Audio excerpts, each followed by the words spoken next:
Fact, ayon sa World Health Organization, approximately 1 out of 12 persons or some 500 million people sa buong mundo ang may chronic viral hepatitis. More fact, hepatitis B virus is 100 times more contagious than AIDS virus. Isa ito sa 10 most infectious disease killers at numero 1 dahilan ng liver cancer.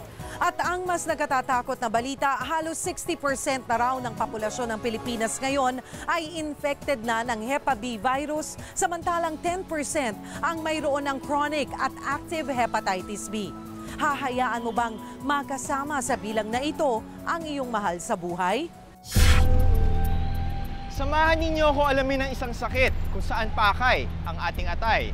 Amen. Minsan ka masatay. Bakit? Eh, mata mo naninilaw ah. Ako hindi ko alam. Hindi mo na ako makapatingin dahil wala kami sa pera. Nag-text yung agency ko na, sir, it was declined to go to Saudi due to the reason na you're positive sa hepatitis B. Tututukan ng alagang kapatid ang sakit na hepatitis. Iimbestigahan ni Doc Walter kung paano ito maiiwasan, magagamot at masusolusyonan. Nararamdaman ko tuwing bumibiyahe ko, madalas akong mahilo, tapos minsan pagka sobrang traffic, nasusuka ako. Marami mang pagsubok, masaya ang joyride ng buhay natin araw-araw. Pero paano kung biyahilo ang lagi mong travel partner? Siguradong KJ, as in killjoy yan. Iwas motion sickness ang tips namin. Alam niyo ba mga kapatid, na bukod sa bahay at gym, maaari rin kayong mag-exercise sa sarili ninyong bed? Wala ka ng excuse kapatid, hindi mo na kailangang bumangon pa dahil sa mismong kama mo. Pwede ka nang mag-exercise. Let's get physical at subukan itong bed exercises kasama si Coach Noel. Jimmy! Ayaw pa kita kay Lolo. Araw-araw po akong kapag-toothbrush niyan.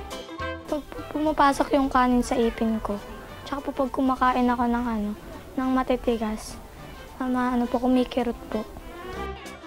Maganda at malusog na mga ngiti naman para sa mga kapatid nating may oral problems ang hatid namin sa aming medical mission.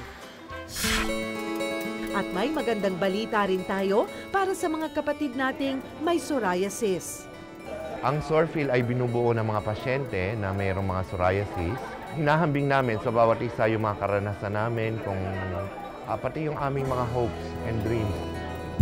Magandang umaga mga kapatid. Ako po si Cheryl Cosim. Magbibigay sa inyo ng alagang kapatid. Kalusugan, yaman na dapat pag-ingatan, anuman ang taglay na karamdaman. Mabisang reseta ng mga espesyalista, kumilos at baguhin ang nakagawian na. Sumabay sa masayang buhay. Bastong pangangalaga sa ating katawan, sa tamang kalinga at kaalaman. Anuman ang pinagdaraanan, tuloy ang saya, tuloy ang pag-asa, inspirasyon ang aming hatid. Ang lunas na alay namin, alagang kapatid.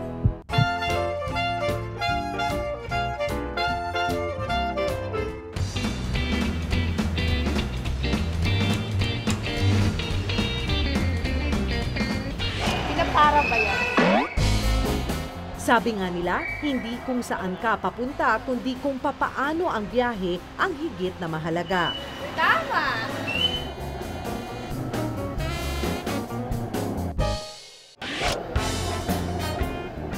Pero para sa kapatid nating si Bam, kung pwede lang na hindi bumiyahe, mas okay. Parusa kasi para sa kanya ang sumakay sa kahit anong uri ng transportasyon. Nararamdaman ko tuwing bumibiyahe ko, madalas akong mahilo, tapos minsan pagka sobrang traffic, nasusuka ako. Sumusuka, masamang pakiramdam. Motion sickness o biyahilo ang tawag sa problema ni Bam. Ito ang pagkahilo o ang pagkakaroon ng hindi magandang pakiramdam tuwing nakasakay sa umaandar na sasakyan. Ang mga sintomas nito, bukod sa pagkahilo, pagsusuka at pagpapawis ng malagkit. Kasi ang balanse natin parang tatlong sense organs ang tutulong-tulungan, no? Yung tenga natin, yung inner ear, nandiyan ang sentro ng balanse natin, no? Tapos ang mata, para alam natin yung relation natin sa paligid, no? Kaya nga mahirap maglakad na nakapikit, di ba? Kasi nakakatulong talaga ang mata. Tapos may mga sensors din tayo sa mga joints natin para alam natin na nakatayo tayo, hindi tayo naglalaglag against gravity. So, yun ang tatlong organ system na nakakatulong sa balanse. Pero alam ni Bam na hindi niya maiiwasang bumiyahe. Ang bawat tao kasi ay nagbabiyahe nang hindi bababa sa 10 kilometro kada araw. Kaya bibigyan natin ng tips ngayon sa Ate Bam para maiwasan ang kanyang motion sickness o biyahilo.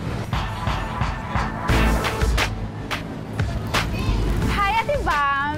Are you ready to eat? Yes. Handa ka na bang kumain? Kadalasan, bago tayo bumiyahe, lalo na kung magtatrabaho o papasok sa eskwela, kakain muna tayo. Pero hindi pala ito maganda para sa mga hiluhin. Kaya para maiwasan ang pagkahilo, ang tip namin, iwasang kumain ng sobrang dami kung bebiyahe. Ideally, walang masyadong laman sa nila kasi ang tendency nila nasusuka sila. Mas makabubuti rin na uminom ng tubig tuwing bebiyahe. Kapag hydrated kasi ang ating katawan, makaiiwas tayo sa pagkahilo. Ate Bam, gaano po kayo kadalas bumabiyahe? Actually, gabi-gabi pong biyahe ko kasi nagpupunta ako ng Divisoria every night para mamili ng mga paninda ko.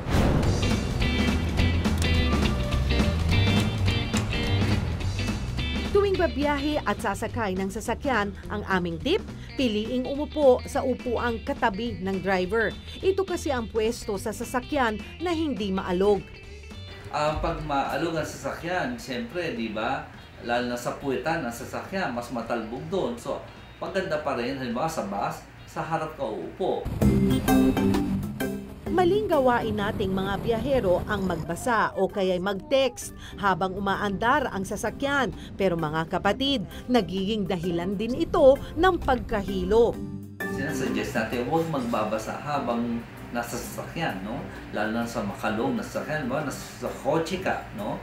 Siyempre, pag may binabasa akong ganito, siyempre dahil sa along na sasakyan, galaw ng galaw, hindi mo ma-focus yung mata mo sa bagay na binabasa mo.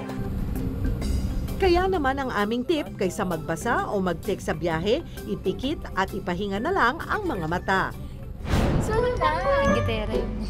Isa pang maling gawain tuwing bumabiyahe ay ang pagsaliwa sa direksyong pinupuntahan ng sasakyan. Naku kapatid, mahihilo ka niyan for sure. Tip namin, kapag nasa biyahe, huwag nang malikot pa. Ipirmi ang mata sa direksyong pinupuntahan ng sasakyan. O dapat talaga sa harap titingin lang sa malayo, no? Iba nga pag may motion sickness, mas komportable sila na sila nagmamaneho ng sasakyan, no? Kasi kung sila pasahero, hindi sila masyadong focus sa harap, mas nahihilo sila. Kung nakararamdam ka ng hilo sa biyahe at kulob ang sasakyan, buksan na ang bintana ng sasakyan para makapasok ang hangin at makalanghap ng oxygen. Kadalasan sa kanila ay mas maganda sumakay pagka nakabukas ang bintana sa open, no? Kasi pag kulob na kulob, hirap na hirap sila kasi parang lalong silang hindi makahinga. Hindi man maiiwasan ni Bam ang bumiyahe araw-araw, maiiwasan naman daw ang mga dahilan ng kanyang biyahilo sa tulong ng mga tip na ibinigay natin. Right, Patani? Huwag mo naman akong pagtawanan, te. I'm serious. Hindi ako nagdradrama.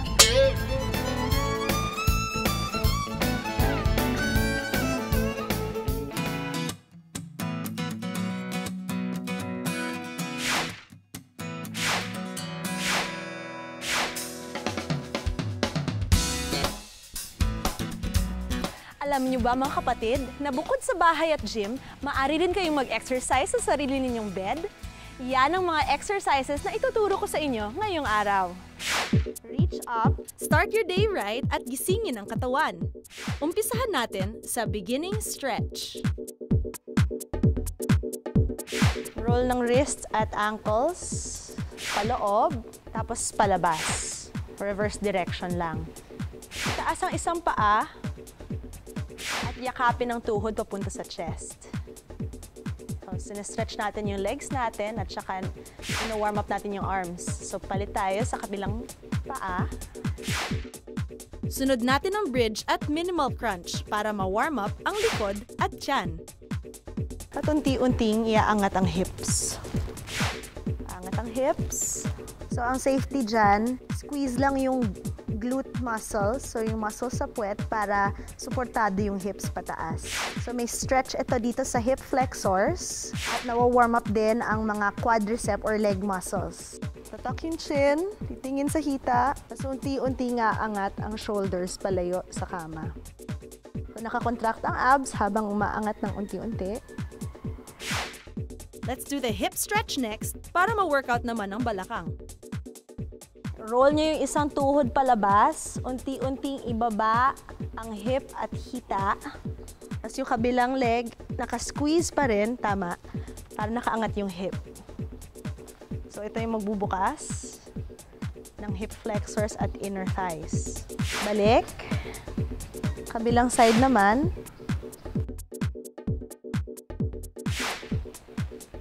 Pampagising pa lang yan mga kapatid, kaya stay put sa mga ibang exercises na ipapakita namin sa aming pagbabalik.